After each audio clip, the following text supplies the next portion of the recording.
दोस्तों नमस्कार। हमारा देश दुनिया का सबसे बड़ा लोकतंत्र है और हमारे देश का संविधान दुनिया का सबसे बड़ा लिखित संविधान है।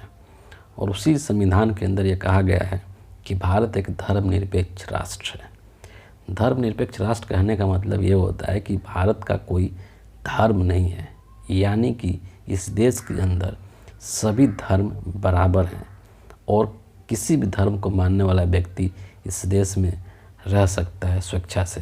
राज्य जो है यानी कि जो देश है वो किसी भी एक धर्म विशेष को संरक्षण नहीं देगा और न ही किसी एक धर्म विशेष को अवहेलना करेगा या उसका उपहास करेगा या किसी भी तरीके से उसको नुकसान पहुंचाने की कोशिश करेगा।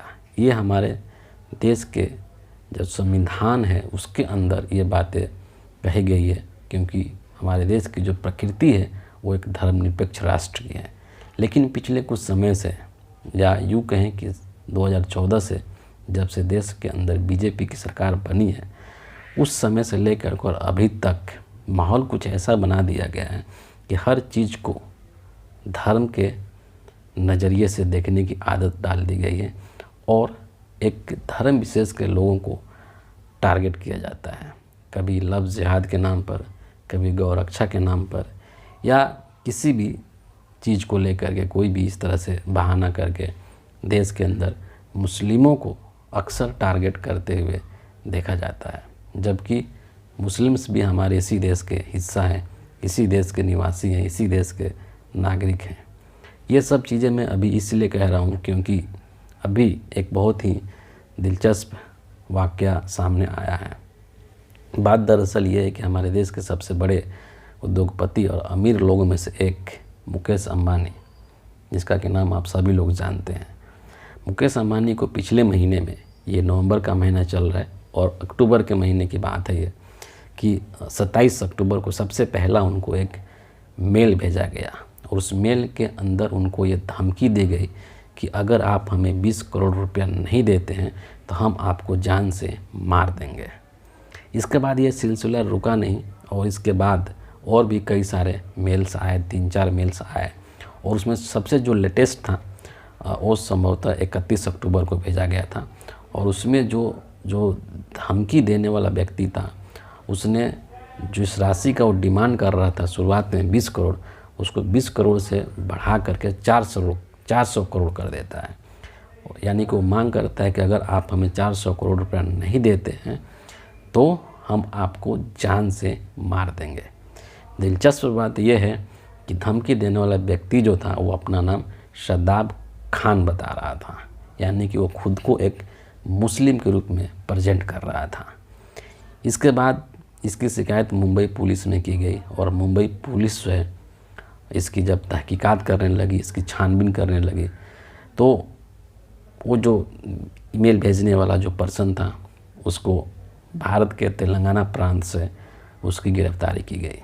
वहाँ जो 19 साल का एक लड़का है और गिरफ्तारी के बाद जब उससे मुंबई पुलिस पूछताछ करने लगती है तो आप सुन करके चौंक जाएंगे कि जो व्यक्ति शादाब खान के नाम से ईमेल भेज रहा था दरअसल वो एक हिंदू व्यक्ति था और उसका नाम था गणेश।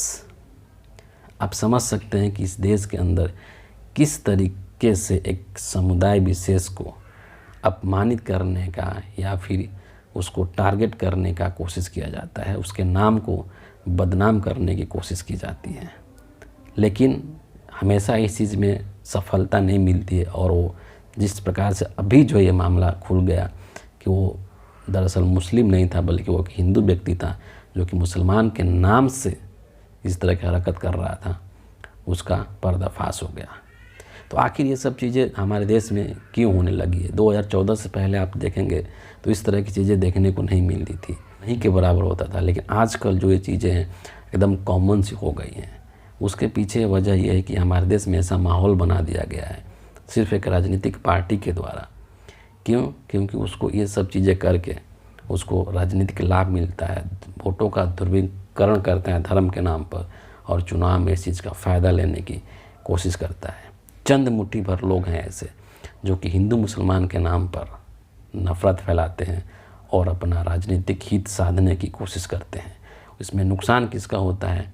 नुकसान हमारे और आपके जैसे जो आम व्यक्ति है उसका नुकसान होता है। तो यहाँ पर सभी को बहुत सतर्क रहने की ज़रूरत है कि इस तरह के जो नफ़रत फैलाने वाले जो तत्व हैं धर्म के नाम पर, जो कि हर चीज़ में धर्म देखते हैं, उस तरह के लोगों से खुद को बचना है और अपने समाज को भी बचाना है। और देश के अंदर एक जो हमारे देश का जो मूल एक स्वभाव है कि आपसी प्रेम, भाईचारा और सौहार्द का माहौल बना रहना चाहिए, उस चीज़ को हमें पकड़ करके रखना होगा। और एक और भी बहुत इम्पॉर्टेंट बात है कि कोई भी धर्म हो, चाहे हिंदू हो, मुस्लिम हो, सिख हो, ईसाई हो, कोई भी धर्म आपको ये इजाज़त नहीं देता या ये आपको सीख नहीं देता है कि आप एक मनुष्य से नफ़रत करें।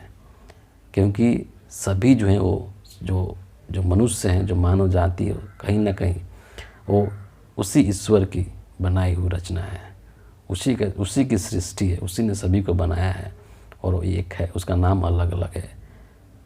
तो क्या फ़र्क पड़ता है कि कौन हिंदू है, कौन मुसलमान है, कौन सिख है, कौन ईसाई है? कोई भी धर्म आपको धर्म के नाम पे या किसी भी और चीज़ के नाम पर इंसान से नफ़रत करने की सीख नहीं देता है, बल्कि ये कुछ चंद राजनीतिक लोग हैं जो अपने फ़ायदे के लिए, अपने हित के लिए धर्म के नाम पर हमको आपस में लड़ाने की कोशिश करते हैं। तो ऐसे लोगों से सावधान रहना है और प्रेम से, मोहब्बत से, भाईचारे के साथ हमें रहना चाहिए। बहुत बहुत धन्यवाद।